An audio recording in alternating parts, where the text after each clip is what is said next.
It's my absolute pleasure to introduce Julie, who I stalked at my last Confederation Charter Business Hall conference in Glasgow. I sort of grabbed you and said, like, love you to come and talk to us. So Julie's talking about board composition of NGOs, but I think you'll have something to say about business board compositions as well. So we've got a whole mix of business and NGO people in the audience, people from governance, etc.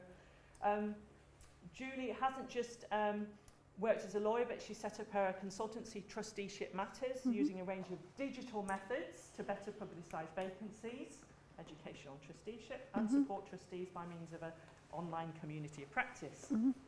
So the Open Lecture is going to look at fresh leadership for a digital age. My shorthand is it's time for a change from male, pale and stale. But that's just my shorthand. Julie's a lawyer, former charity trustee and charity specialist at Standard Life, sits on the Ethical Funds Advisory Group at Standard Life and the Church of Scotland's Working Group on Fossil Fuel Investment. In her spare time, she did a postgraduate certificate in Sustainable Leadership with David Murphy at the University of Cumbria. You even have Richard as a lecturer. Absolutely, yeah. And graduated last November. So we're really pleased that you've been putting so much of the theory into practice, and we're very pleased also that you're coming back to tell us a little bit more about balanced representation. Thanks a lot. And diversity. Over to you, Julie. Thank you, Grace. I'm going to use a microphone because there's quite a few of you, and it means that I don't have to shout, which means I might still have a voice in about an hour's time. I'm going to start with a bit of a question before I give you a bit more of an introduction. And my question is, who here is a member of a not-for-profit board? Few. Okay, so let's start and we'll work our way along. So, which board, what kind of organisation is it? Is it a charity or what kind of think tank. A think tank, okay. And who else put their hand up here? So, hello. Hi, I'm the operations director for a charity, so we have a board of trustees, but I'm also a trustee at Eskdale Mill Heritage Trust. Oh, Eskdale Mill Heritage Trust, thank you. James, hello. Hello, charity trustee. Either. And any others up here? I saw some more hands going up high. Which organisation are you with? Export Institute of Israel. Okay. I am on the board. On the board, okay. Anyone else? I saw some more hands here. Richard? Commons Association, although it's changed its name and I haven't quite caught up with it. Thank you. And there were some more hands here. African Youth Initiative on Climate Change. Okay. Yep. That's a really relevant one actually, because youth climate change is going to come up later on, so thank you for that. Any other names? I saw another hand maybe. Alan? I guess I'm a Northern trustee at Sherpa Aid UK, which isn't just for Sherpas, it's for any mountain workers in third world or mountain countries, really. Not Swiss people, they've got enough money. Well, I think what that shows immediately is that there's a number of people in the room who spend some of their time either working for or as a trustee of an organisation. I'm spotting somebody who I didn't ask, but H, I know that you have different hats that you wear. And tonight is a chance to kind of reflect on a whole range of research that has come out just in the last couple of years. But I think there's a lot of language, and especially in an international context, there's different words get used for the kind of board role that you have, whether it be a trustee, a board member, a governor, company director, charity trustee. There's lots of different names, and so if you hear me saying trustee, that's just my shorthand for any of these many roles that you've been mentioning, okay? By way of background then, because I think it probably helps in setting the context for what it is that's informed what I've done and the perspectives that I have. A bit of background on me, so it's 20 years now, no escaping how quickly 20 years goes by, that I've been working in the fields of law, finance, tax and investments. Super interesting. But yeah, that's how I geek out, and after my law degree I spent 6 years working in a law firm, setting up charities, charitable trusts, family trusts. Trusts really have been the backbone of everything I've focused on over the years in many ways. But really the fact that Youth Scotland and my role as a charity trustee was formative in ways that I would not have known at the time. So in 2013, I joined the board and I was there for 3 years. And that was a real turning point. That was then what got me thinking about doing a postgrad, thinking about how I wanted to spend my time. So the kind of experience you're having here this week, the time out that I had during the residential weeks here, was pretty important, because what you're seeing tonight in many ways is the product of that change, because I had moved away from being connected with the charity world, and I'm firmly back in it with both feet, as I hope will become clear. So I then did the PGC here between 2015 and 2017, and have joined the Finance Committee of the Lake District Culvert Trust. Happy to help with numbers and investments and things, just using the skills that I have for an organisation that I care about a great deal. I'm also on the council of something called the WS Society. So what's that? So the Writers to the Signet, the WS Society is one of the oldest legal societies in the world, about 500 years old. And it has a beautiful building in Edinburgh. If ever you have the chance to go and see the Signet Library, it's well worth it, a look. And again, it's a sign of the language, you know, that's not a trustee, but council member is what they call that. My day job Monday to Wednesday is with an investment company. So my day job 4 days a week is to do with charities that have an endowment where there's an investment aspect to it. But that's 4 days a week, because I now blissfully have Fridays to myself. And again, that change was really something that I started to realise I wanted to make in the time that I spent here. I've done a part-time apprenticeship with the charity regulator, so having a view, I think sometimes a cross-sector view can be quite interesting, bringing to the work that you do, blending some public sector, private sector and the voluntary sector. I think just gives you different lenses on things. And I'll talk a little bit later about what I've co-founded, Trustee Hour, which is a monthly get-together on Twitter, which you have the opportunity to take part in tomorrow night if you like, and I'll say more about that shortly. And I've also, shameless plug, founded an online trustee training programme that again I had the idea for when I was here, and there's bits and pieces of info about that over there. But without further ado really, just getting on to the meat of things, because deconstructing, the title, as we always tend to do in the academic world, what does all of this mean? So transforming the not-for-profit governance aspects, fresh and more diverse leadership for a digital age. So there's something about transforming, there's something about change then. What is it that's needing change? So we'll get into that in a second. Not-for-profit, that's another one of these phrases where in the UK we often use the word charity, not-for-profit might be used, NGO, voluntary body, civil society, civil sector body. Again, there's a lot of language associated with this, so whatever's familiar with you, I might slip into saying charity or not-for-profit, the same kind of thing. Governance, so the forum in which decisions are made. So whether that's a board, a committee, a council, whatever it might be, that there's something about that decision-making forum that I find really very interesting, and it was one of the dissertation topics I looked at within one of my modules here. Something about fresh, diverse digital age, so something to do with the fact that I'm hinting, I suppose, immediately that is there something that needs to change? And is there something, especially with the world we're in, where I'm sure all of us have in our phone or our bag some sort of mobile device that connects us to satellites and all sorts of things.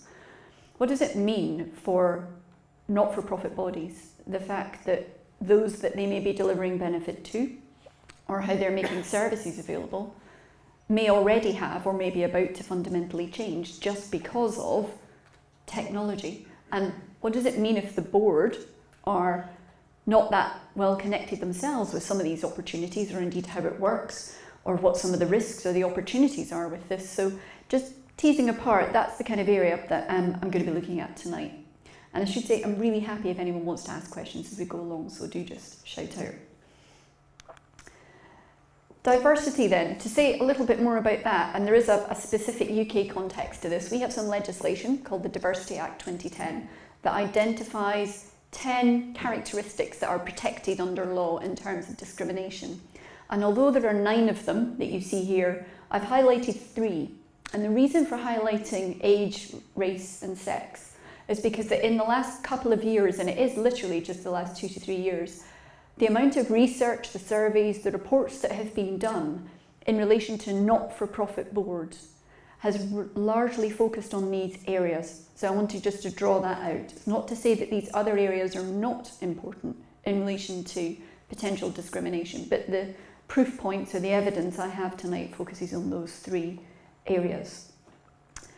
Now, I don't know if anyone here from the US? I didn't hear the US either. There was one, I mean, I'm not an academic. I spend my life working for a FTSE 100 4 days a week. So with that, I had more time available to do some proper reading, as it were. But the one piece that I did find that looked at what evidence is there for the impact on a performance of a charity or a not-for-profit where you have a diverse board comes from the US.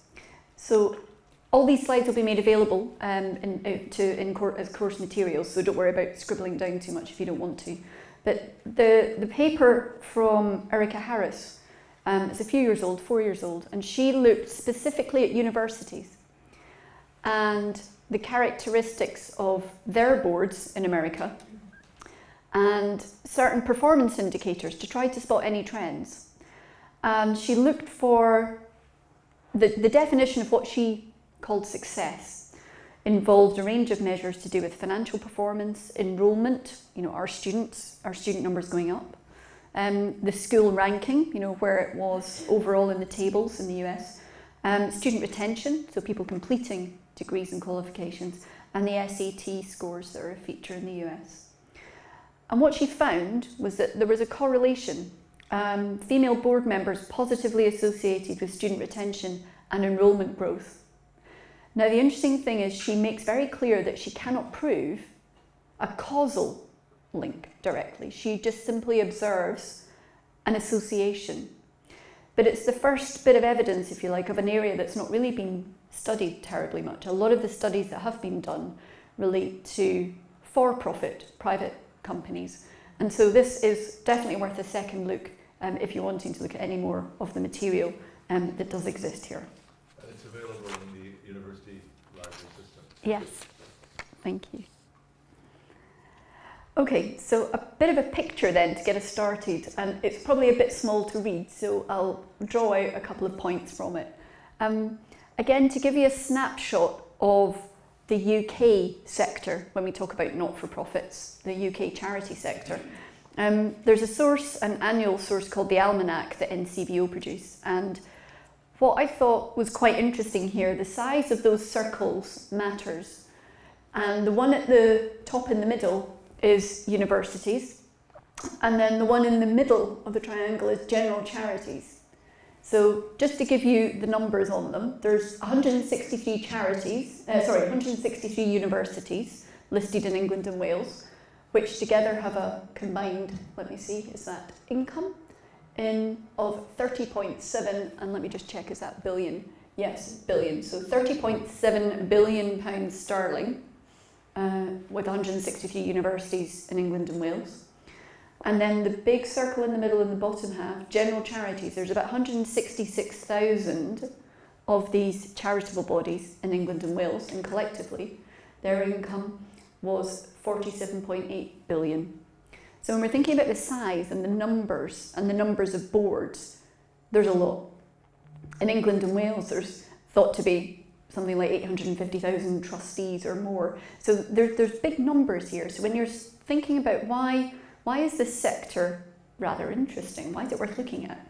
Well, there's a considerable spending power, and there are decisions that are being made around how money's being distributed among these organisations. And so I think when you consider the quality of decision making, it's absolutely vital. Charitable boards deserve to have the best talent available to them, and it shouldn't just be the preserve of the private sector to have access to being able to recruit board members that they need. So that's a snapshot, and that's some of the numbers involved that just give a bit of context. So for diversity in an England and Wales context then, charities in England and Wales and trustees have had a reference point for a few years now from something called the Charity Governance Code. It's gone through a couple of updates. The most recent one came out earlier this year. And the reason it's relevant in tonight's topic is because of the 7 pillars that it mentions as being guiding points for good governance. Principle 6 relates to diversity. And it contains a very simple, straightforward statement that boards whose trustees have different backgrounds and experience, are more likely to encourage debate and make better decisions. So as a kind of why, answering the question, why is it that diversity matters? On one level, of course, it seems just a reasonable and just way to approach things, but in terms of the quality of the decision making, and especially challenge, that's what's brought out in the governance code, which I think is just a really nice descriptor.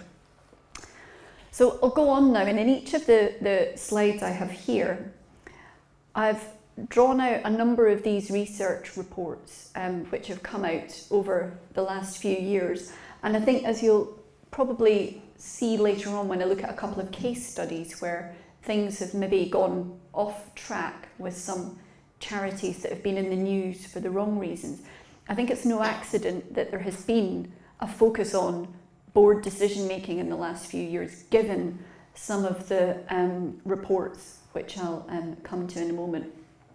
But the first one is it's a large report, makes for quite interesting reading. A big data set sits behind it, and it came out 12 months ago, a collaborative piece involving the NCVO, Cass Centre for Charity Effectiveness, and various other bodies.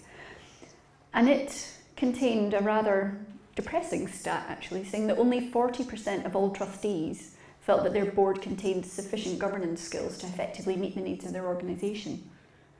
So that's really not a very promising start. Less than half of those, 188,000. On an age point, it identified that there were 8,000 boards in England and Wales where the average age was over 75.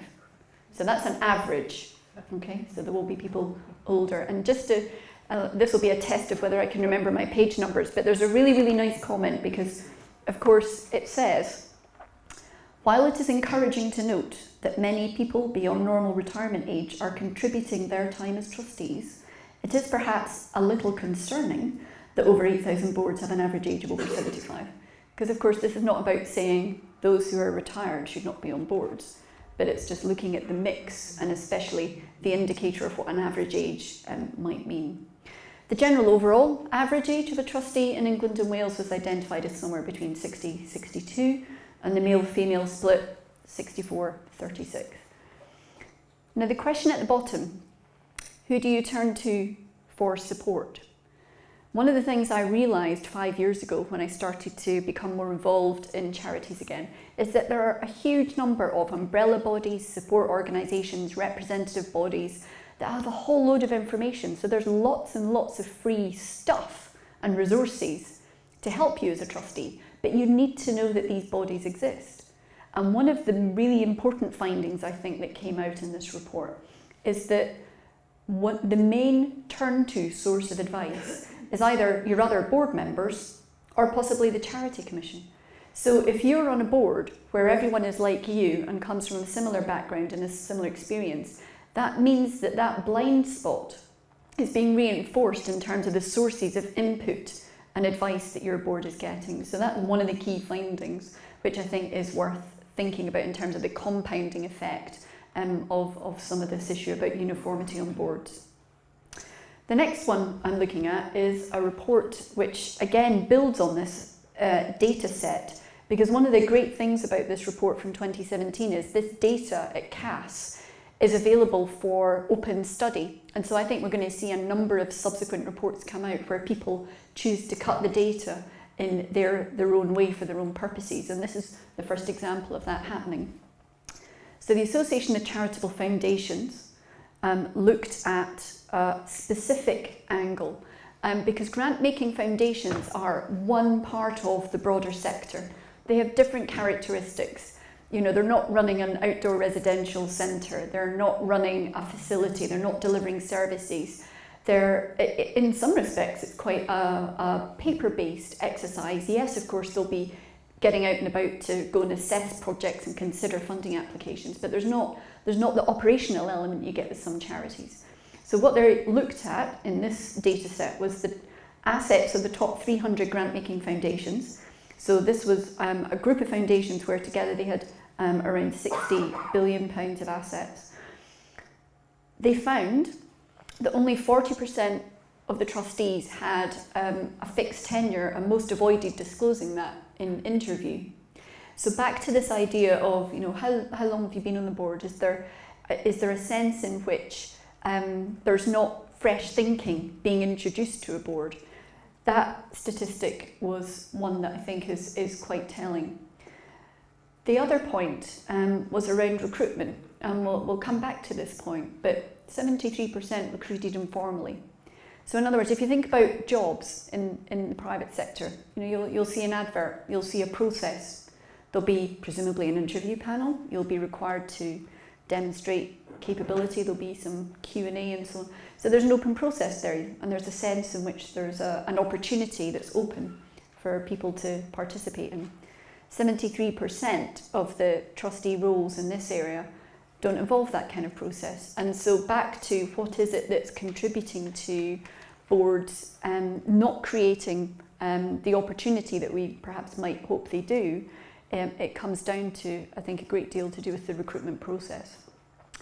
And the demographic characteristics differ from the overall charity trustee population. So the two things you're comparing here are, the first figure is the figure that you find in foundations, in these top 300 foundations, and the figure in brackets is the comparator for charities overall in England and Wales. So you can see quite distinctly there is a quite different demographic of board composition in these large foundations. So the Association of Charitable Foundations, you know, to their credit, a representative body for these charities is quite rightly calling out that this isn't necessarily a picture for the future that they want to see continue. So I think it's to their credit that they supported this research and are now helping support how change might happen on the back of it. And another one, which I'm thanking David for, hearing this on the radio just last week, there's a programme called You and Yours, which is a kind of consumer programme at lunchtime on, I can't remember what day of the week it is, but you can listen again on the BBC iPlayer. And they had, you can see one of their episodes last week is late payers, white trustees and booking fees. And they picked up on the report I just mentioned and had a really interesting set of interviews from different organisations, one of which was, I thought, used quite interesting language, turning this round instead of presenting it as a diversity point, talking about over-representation of certain groups, and I thought that was quite an interesting way of phrasing things. One of the things that came out in the interviews was that it was felt that boards were afraid of not getting it right. So one of the reasons they gave for the informal recruitment route was that there was a fear of not necessarily knowing what process to follow. But there was a good piece where Joe Wells from the Blagrave Trust was interviewed, and this really signals the art of the possible, which is an organisation that's youth focused and made a conscious strategic decision to say, we want young people, we want the voice of the beneficiary on our board. And they recruited 2 young people and spoke really positively about that experience and what they've brought to the board. And that, for me, I think is the signal of great practice. And as we'll see in a moment, this idea of young trustees, I think is a real trigger point for change. The next report is one called Inclusive Boards. Now, this is an organisation, it's a kind of recruitment agency, I think, as well, which helps match for vacancies. And they've done a piece of research 2016 and 2018. So they were wanting to make a very quick judgment on whether change was happening and was it happening fast enough. So they've looked at the top 500 charities by income in the UK, and the phrase BAME, Black, Asian, Minority, Ethnic, is the acronym that stands for. And back to this point about different sectors. So they're drawing out the fact that the charity sector is lagging behind the private sector in having a more mixed board. And in 2016, they found that only 6.3% of board members came from a Black, Asian, and minority ethnic background, compared to 8.2%, and it's only gone up by 0.3% in the last 2 years. So they're pointing to this absolutely glacial change, this slow response to the statistics, and I think it's really interesting because they're clearly going to keep revisiting this stat with a degree of regularity, and that again can help support the case for change through the tracking of how little is being done. So they've made some recommendations about things that can be done, and indeed thinking about the role that funders have to play. I think this is an interesting one. I've spoken to some organisations where they've said that funders are now looking at almost a statement to say that they want to fund bodies that comply with the governance code. So using this charity governance code as a way of trying to improve some of the standards, and that could be an interesting one, and aware that we have funders in the audience, that might be an interesting one for Q&A later on. So now down to some of the, why is it that all of these reports and surveys I've mentioned are really, really recent? And there's 2 case studies I've got for you that just bring that alive a bit. And the first one, if I go the right way, is kids company. 2 words which are very, very well known in a UK context, but I will tell the story of with the audience that we have here tonight. So this is a charity. You'll see on the left-hand side, that's a House of Commons report. So there was a parliamentary investigation into what went wrong with this organisation. It closed in 2015. I think it had been set up in the 1990s. And the report looked at, why did it fail? Why was it forced to close in 2015? What went wrong? It was a child and youth focused organisation providing financial support in almost crisis scenarios. The nature of the organisation, I think over the years it had had £42 million of grant or other financial assistance, and substantial amounts of that had come from the UK government. So on the face of it, you think, great, that's a great amount of money to have had at your disposal to deliver benefit. So why did it shut? Well, an allegation was made which did not turn into a criminal investigation, or it wasn't found to be true.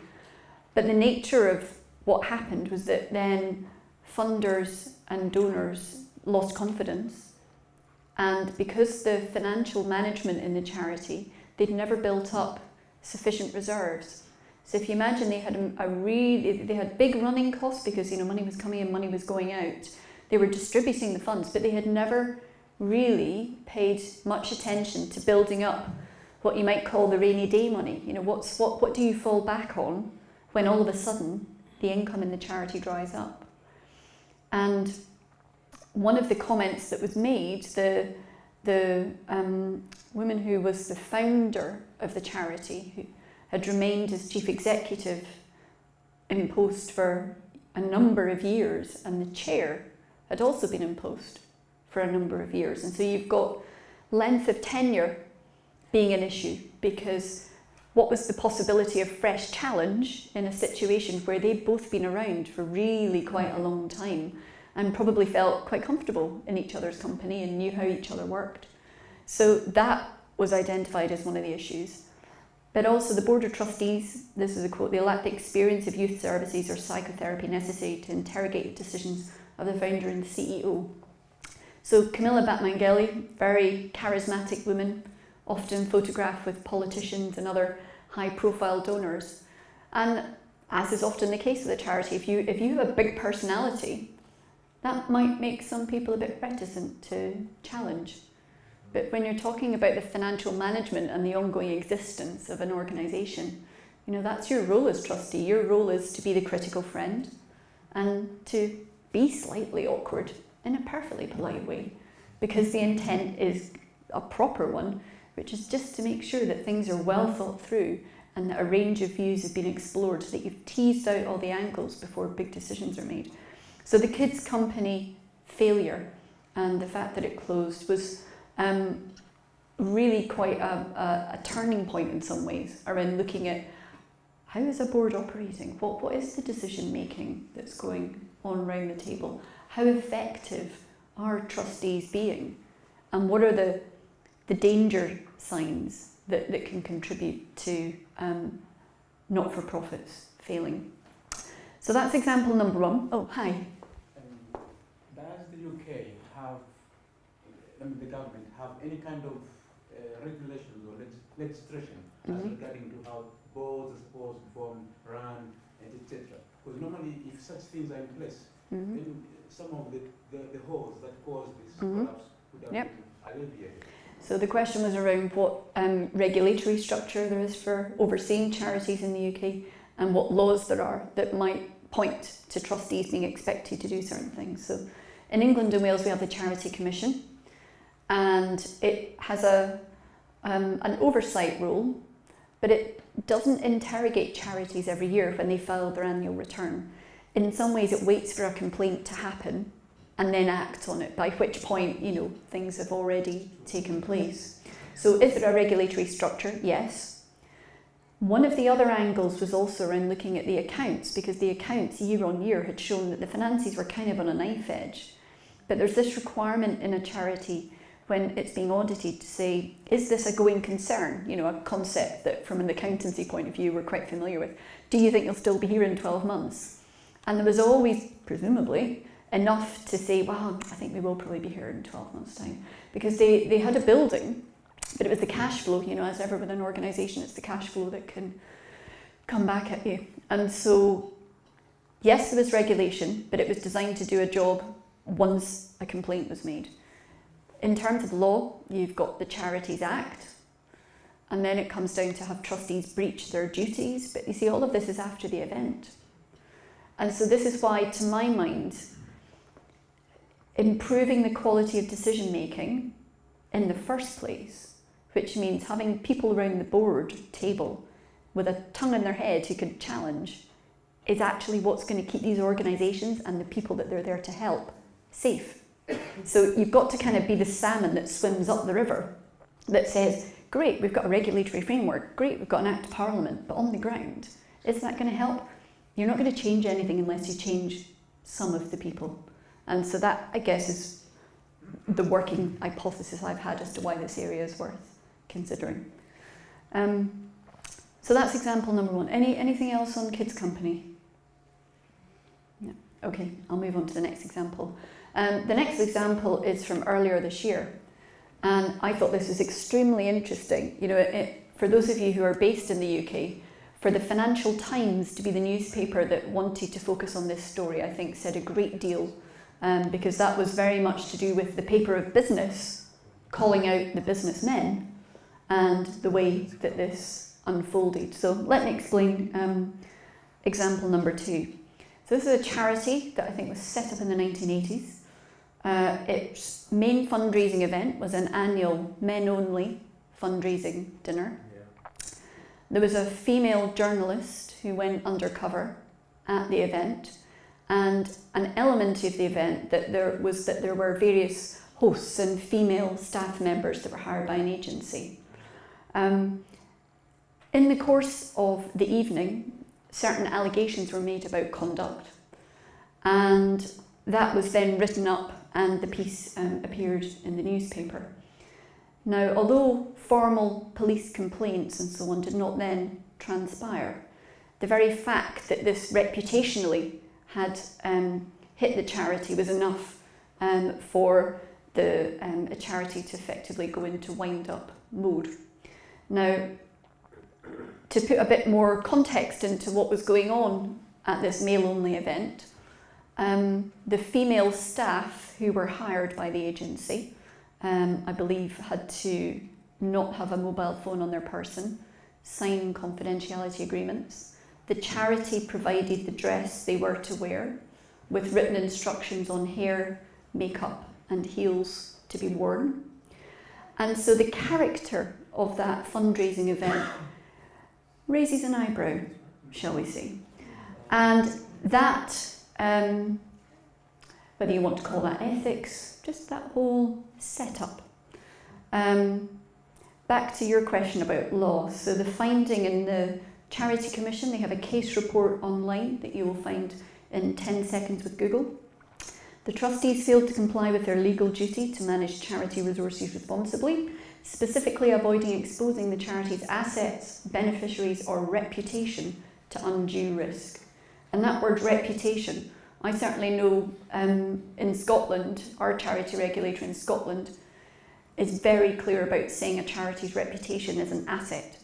So actually trying to consider it almost in monetary terms, that is a thing that you should hold as importantly as a number of other things. And here we go, a quote, reporting on an interview with the trustees. The trustees told us, the Commission, that they had not moved with the times and thought that was their own failing. So back to what I'm mentioning when I drew out some of the points about age and gender. You know, I think one can only guess what might have occurred had a proposal for a fundraising event of this nature been put on the table with a board that perhaps was composed slightly differently. So that's the President's Club, and a whole separate interesting area for another day is that one of the things that happened afterwards was that some of the charities that were to receive the money from the fundraising dinner then had to consider, well, are we going to keep that money? Are we going to give it back? Are we happy? Of the charities that would have benefited from this organisation? Now you're asking off the top of my head. One of them, there was large medical charities in London. I don't want to just guess because it's been a little while since I read who the recipients were. It was a lot of money, wasn't it? Tens, hundreds of thousands, thousands and thousands of pounds. So this was a considerable fundraiser. And the kind of fundraising prizes or raffle, you know, things that were available in the evening were quite exclusive events. And there were various ministers of Parliament there as well. Either slipped away early or... Yes, there were an awful lot of people on the guest list, but who questions were whether they were there or not. Anyway, you know, the point being that you then have a whole separate area, which I think is fascinating, around does the source of a charity's money and its income matter? And what is the situation around keeping that money, returning it? You know, that's a very interesting debate in itself, but maybe that's one for another day. Okay, so a final kind of looking back before we look forward. A report again from last year. It's nice having an area where actually you've got some quite current research. Very often things are 10, 20 years old and you're having to say, oh well, nothing's been done recently to look at this. Getting on Board, a charity itself, looked at a snapshot of recruitment matters, and it looked at the fact that 30% of charities don't offer any induction to new trustees. So in other words, you've taken the step, you've joined the board. What help are you getting to settle you in, inform you about the nature of the operations and the strategy and the finances? Well, you're just kind of being dropped in it 30% of the time. You're not really getting any support or induction, which is, again, that's not a great stat. Inclusion gap, 59% of charity boards not representative of the communities they serve. And they found an even higher stat than the one that I mentioned on this is the foundations one, around closed recruitment practices. Over 90% of charities recruiting most trustees through word of mouth or existing networks and not casting the net widely, not advertising, not using digital means to try and reach people they might not otherwise. So that's the reports, that's the world out there, that's what's been happening in the last couple of years. What's the solution? And more particularly, I suppose, why is it I'm now working part-time and what is it I'm doing with my Fridays would be another way to frame that question. Well, I think there's three things. There'll be more than this, but these are the three that I managed to squeeze into a Friday and other days of the week too. I think there's something about supporting those who maybe haven't considered it before to take on a trustee role, to help them get informed and be confident in their knowledge, and thirdly, to find a supportive trustee community to help them along the way. And so breaking that down, what I've created is Trusteeship Matters, which is a Twitter account where I retweet and share trustee roles that I see advertised on Twitter. I'm a great advocate of that. The finance committee role I have because I saw it advertised on Twitter. So, I'm living proof of the fact that you can find these roles on social media. So that's finding, getting informed, shameless plug alert, that's the informed trustee. So this 2 years in the making, this it has 3 legal jurisdictions covered, Scotland, Northern Ireland and England and Wales. And I became the editor of a writing team of 17, and we created a whole content piece in a course manual that's online, so that wherever you are, whatever time of day, on your phone, you can study 10 modules, at the end of which you should probably know more than anybody sitting around the table of a board you're joining. And the reason I say that is that there has been so much change to regulation, accounting rules, law, fundraising regulation, data protection. It's incredible the amount of legal change there has been in the last couple of years. So any board member who's not gone through any refresher training in the last 2 to 3 years will simply not have a handle on that level of detail. So part of the point here is if you're trying to have a conversation and get somebody enthused about taking on a board role, this next piece, the informed trustee, is simply meant to remove that barrier that says, oh, but there's quite a lot of stuff you need to know. There's another barrier as well. There's ever so many free seminars you can go to. You know, law firms, accountancy firms, investment firms. We all offer free training seminars occasionally, if you can go on the particular day and at the particular time. But if you've got caring responsibilities or other issues, or you live in a rural area and you can't get to the city where these things are being held, again, this is meant to remove barriers. And I'm talking to someone I know, someone I've got to know through Twitter, I don't know, it's this phrase I never thought I'd use, who is an example of just that, living in a more rural part of the UK and not therefore having to travel hundreds of miles to London to go to trustee training. So I know already that one of the hopes I had for this is coming to fruition. So that's the finding the role, getting informed, and the third part, where do you find other people to just, use as a sounding board? If it's not all just your board of trustees, how do you connect with others? And that's what Trusteer is all about. So that's a year old now, something that I co-founded with Miles Weaver of Edinburgh Napier University Business School. And he and I get together once a month, or remotely, depending on where each of us is. And we have a different topic each month, and we spend an hour just, sharing resources, looking at examples, and seeing what questions people have. And it's been a really interesting experience, I have to say, really quite, interesting. So, I've jumped ahead. So what is Trusteer? And it's what I talked about at the Poetics of Leadership conference that was held here just last month. Because we view it as a virtual community of practice. It's a way, regardless of where you are, UK or otherwise, to participate and feel part of a broader community that is just inquisitive and wants to find out what's happening and what's the latest in some of these areas. We define it as a group of people who share a concern or a passion for something that they do, and they want to learn how to do it better, and they interact regularly. So for us, yes, we're not physically getting together, but it's an online, it's a virtual community of practice. And the next one's tomorrow. So here's a job, here's a question. Before we go tonight, I would love for you to have nominated tomorrow's topic. And to give you a start, here's some examples of things we've looked at in the past, because we try not to double up too quickly. So we've looked at how you might plan for a capital build project. That's one we did 2 months ago, where an outdoor adventure centre in Edinburgh for disabled children is planning a big multi-million-pound capital build, and was getting lots of input from a hospice in Glasgow that's just done a big fundraising effort, and another organisation that had refurbished and rebuilt their HQ. So that kind of sharing was quite interesting to see. We've done one on young trustees, that was last month, which I'll say a bit more about in a moment. We've looked at committees, we've looked at accounts, and digital enablement. So that's just to let you know topics that we probably won't revisit for a wee while, but I'll come back to in 5 minutes or so to get some ideas from you to see what we might do tomorrow night. So we launched it last year. It's improvised because we don't know what conversations are going to evolve online. There is a little bit of planning in advance because sometimes, depending on the topic, we might speak to a few people we know to say, this is happening, do you want to come and share some experience?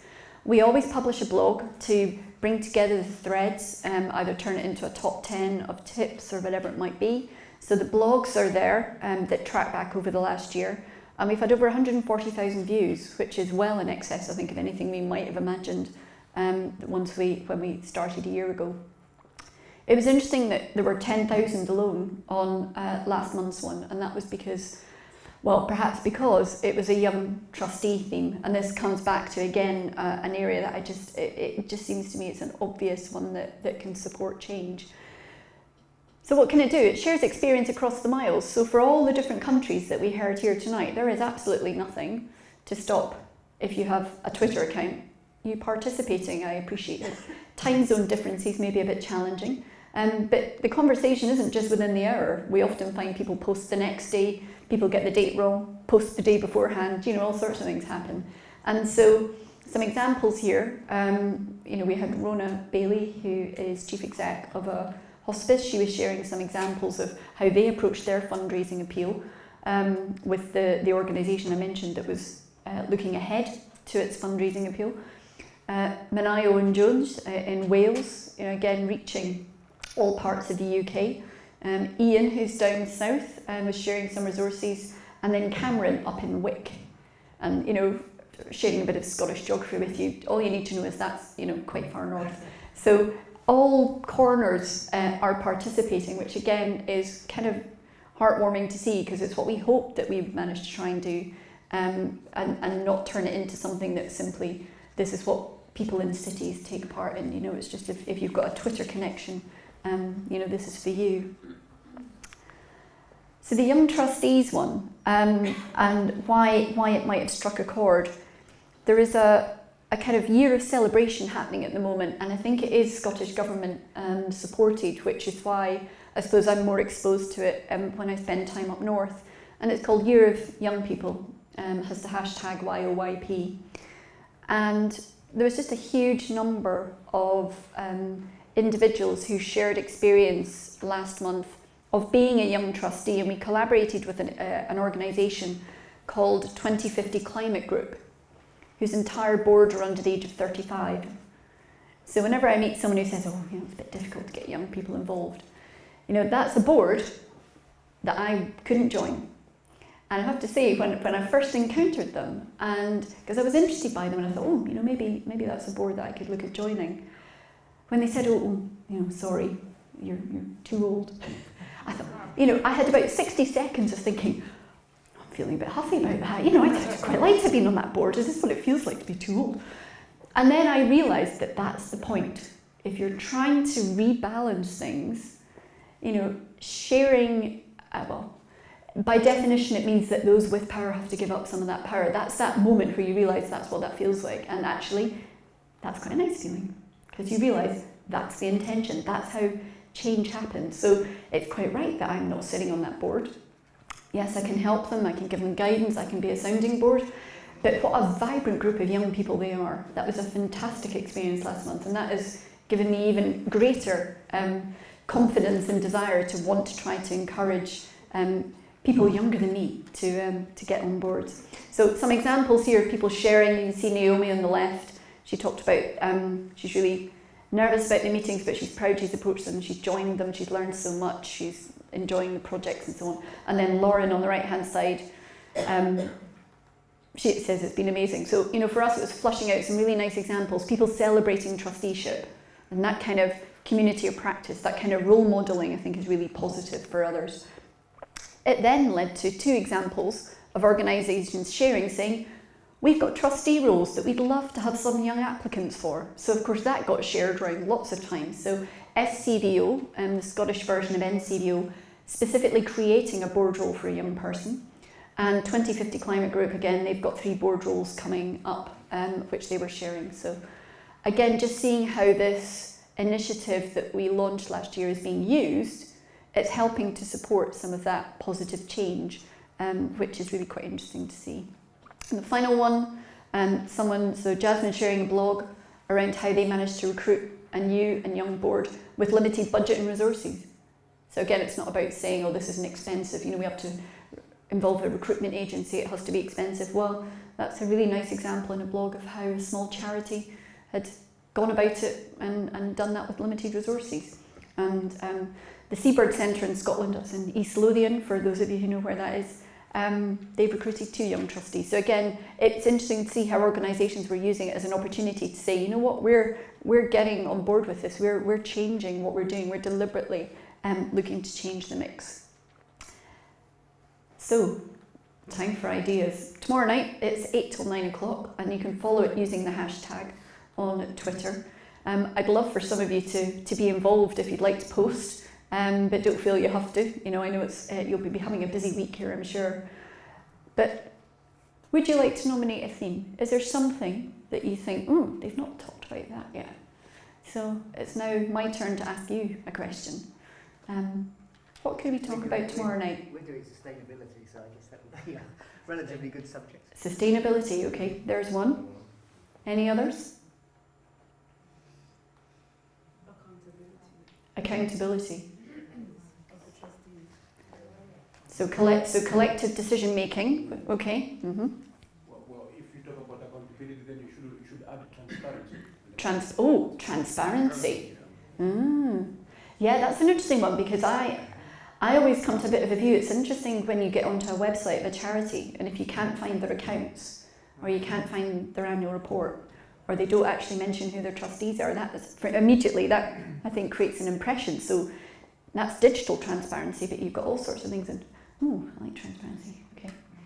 Other ideas? Ethic? Oh, sorry. Effective networking for fundraising purposes. Okay, so we've got networking for fundraising. I'm going to have to start writing some of these down because I don't want to forget them. Okay, so we've had collective decision making. We've had sustainability.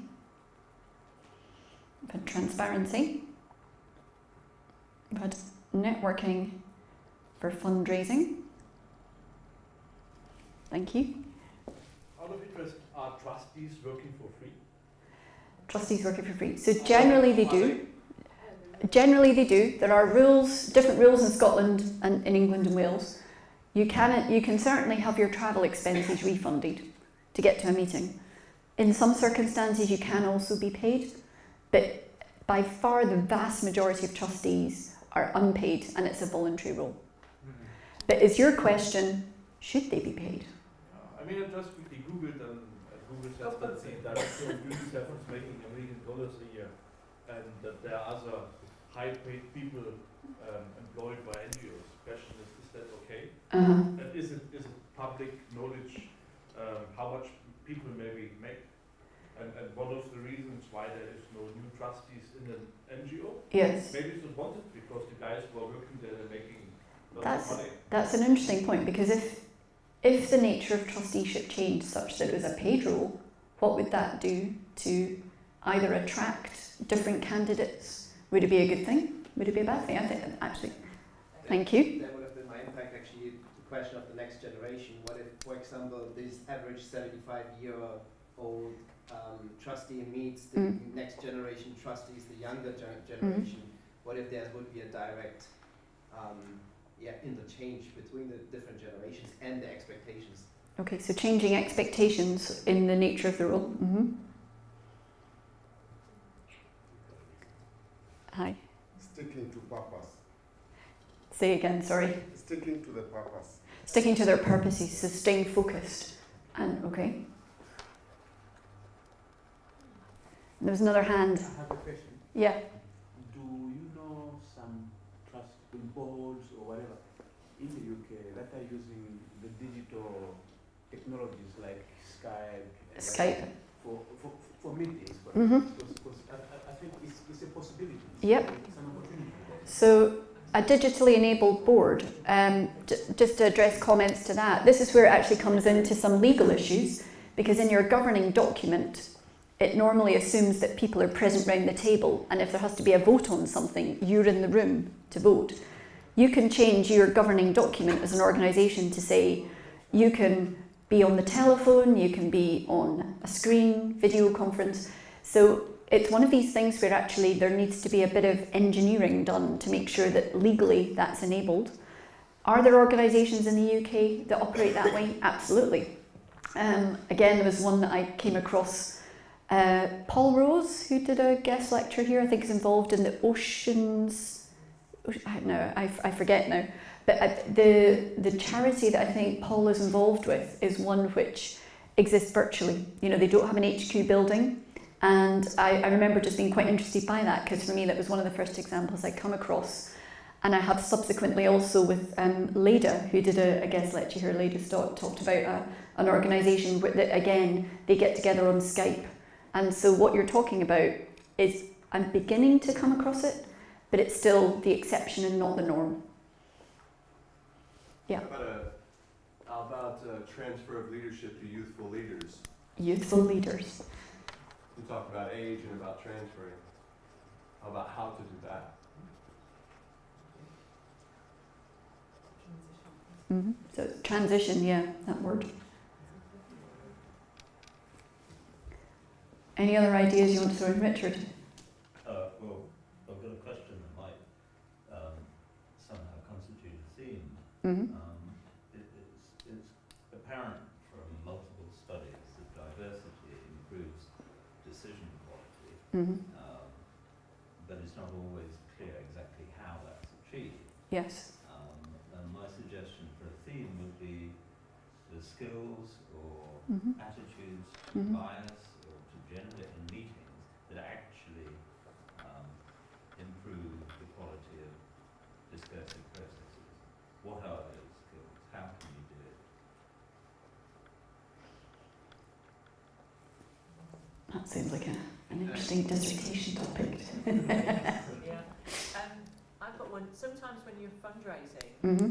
it's for a specific purpose, and Yeah. you have to perhaps accept that it's also time not just to open things, but to close things down and to finish. Yes. projects. So something about retrenching or finishing the job and moving on to another project. So closing off a fundraising process. Mm-hmm. Yeah. So not just indefinite fundraising, you mean? Mm-hmm. Okay, thank you. And the role of trustees and interaction with the staff. So trustees and staff interaction, yeah, not something I've touched on at all in tonight's theme, but vital. Are they distant? Do they know any of them? Or are they too involved? Too involved, too hands-on, yeah.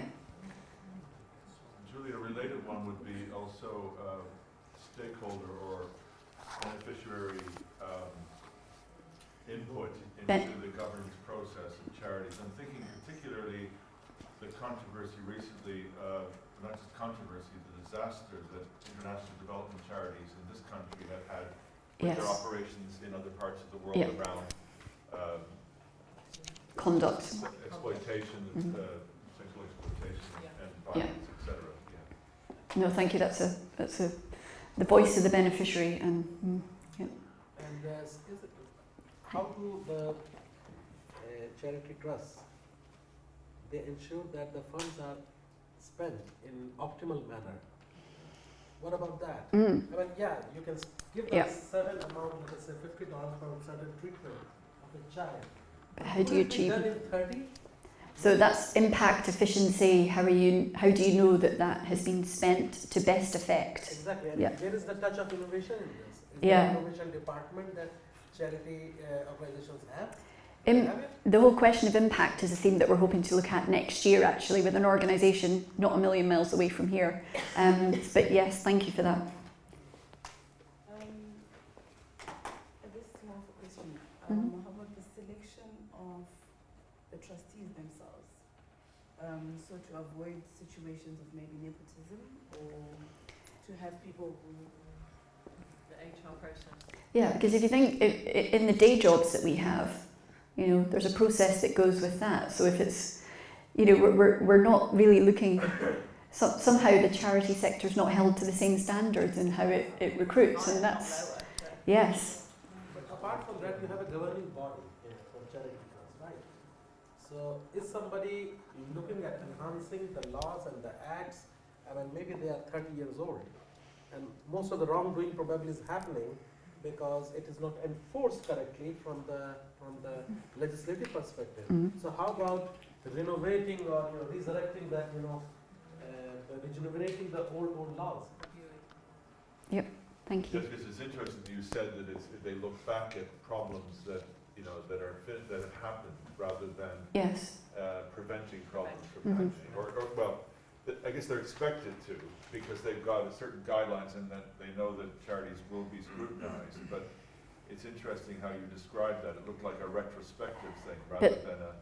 I suppose the counterpoint would be the Charity Commission has a budget which has not grown. If anything, it's been reduced in recent years, and as a public funded body, it has a very limited ability to be as interventionist as maybe some might want it to be, and therefore this reactive role, I think, is what's emerged from simply a resource constraint point. But yes, the idea of legislative change, that could be a theme. Any other themes before I stop writing down? There's some great ideas among that. Thank you. That will keep us going for months. Is there an audit process? Audit process. Yeah, like you have in normal manufacturing, you have to make a certain standard for ISO standards. Is there an audit process? You have to have your accounts either independently examined or audited, depending on your turnover. So that does exist. Not so much about the accounts. I mean, that's I think a more a legal part. But the auditing of if you take the board reports, for instance. Would they be audited in a way, because it's a not-for-profit business or a charity? So you've been auditing some of their other processes? Yes. Okay, that's reasonable. Thank you. It's not rather a thing, it's more a question. If I understand correctly, we're trying to achieve diversity. Yep. Many times diversity for the sake of diversity misses the point. Now if we go for trustees, then most of them, if I understand, they lack the skill or the basic skill in order to do a proper audit, like someone brought up. We might miss the point. Now, if we have a set of tools that these trustees need to learn or need to receive, we need to ask them what they need in order for them to be proper trustees. And I might have missed something in this, but I feel they don't receive that. You're right in that. So again, think from a UK perspective, if you're going to be a trustee of a pension fund, you have to pass a test online. If you're a trustee of a charity, there's no test you have to pass. You can choose to do training, but there's no rule that says you have to have met a standard. So I think what you're getting at is, would that be a benefit? Well, it seems to me it couldn't do any harm. I think it would be a great benefit, which brings up a theme. Ask exactly what they need, open it to a discussion. Digital governance has, again, it has its limitations. And the bigger it gets, the more harder to control it becomes. So it has to have some kind of set limits. Thank you. I'm not sure it's only in relation to UK, but corruption. I know in China we had a few years back a big issue with Red Cross. So corruption was money disappearing all over the place, and then nobody wanted to contribute anything anymore because fraud is certainly one of the key risks any charity faces, especially from internal sources. And again, if you were to look at the Charity Commission's case reports, when they go in and investigate and get interventionist, financial irregularity is definitely one of the triggers for them to do so. But yes, fraud as an issue we've not looked at, and actually how do you go about preventing it? You know, some of the practical steps, that would be a strong theme. Thank you. Because you're saying about auditing and how a lot of trustees are very old, but with age comes wisdom a lot, and often wisdom, you have to look back and see what is self-auditing. I mean, the older you get, more wise, the more self-audited you are, maybe. And so that's a consideration. Yeah. Kind of don't throw the baby out with the bathwater in the sense that, you know, appreciate and recognize the value of experienced and wise trustees alongside. It's absolutely, and that comes through very, very strongly in some of the case reports about the benefit of blending skills and experience. And you know, I experienced that myself on the Youth Scotland board, where half of the trustees were member nominated from youth organisations. So they brought that beating heart of youth work experience to the board table.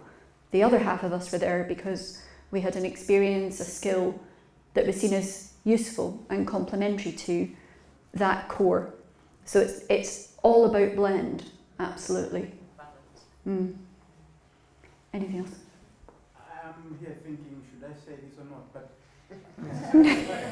You've started, so you'll finish.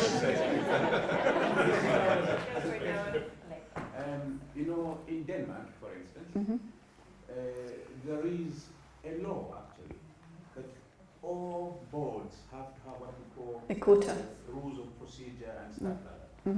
And even there, it is stipulated that the secretary must maximum be 1 year or chairman maximum 2 years. Tenure. So, in other words, if all boards follow the rule, then you see a change over time, and you won't have people sitting there for 20 years. So I don't know. I don't understand why the UK has stuff like that, where you saying people keep being there for ages and they're all. Yeah. I mean, again, there can be reasons. Tenure is it's a nice rules-based example. And again, it will be different things for different organisations. You know, family foundations and so on. You can see that they have a small pool, perhaps, because they're only appointing family members, and there might be long service there. It's different with a fundraising organisation that's for the community benefit. So, yeah, I can see tenure being an interesting thing. Thank you.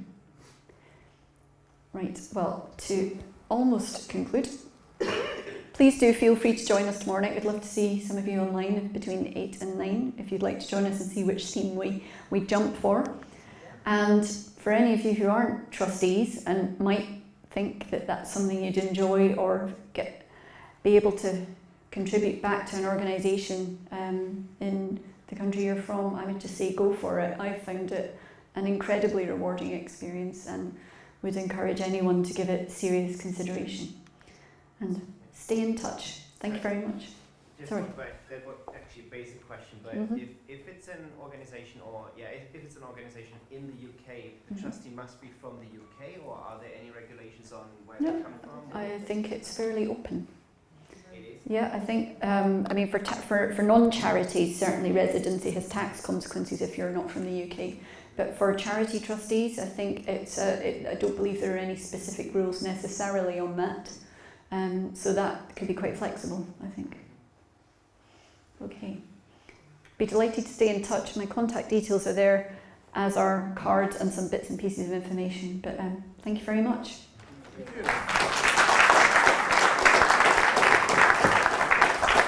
Really, I just want to say a big thanks.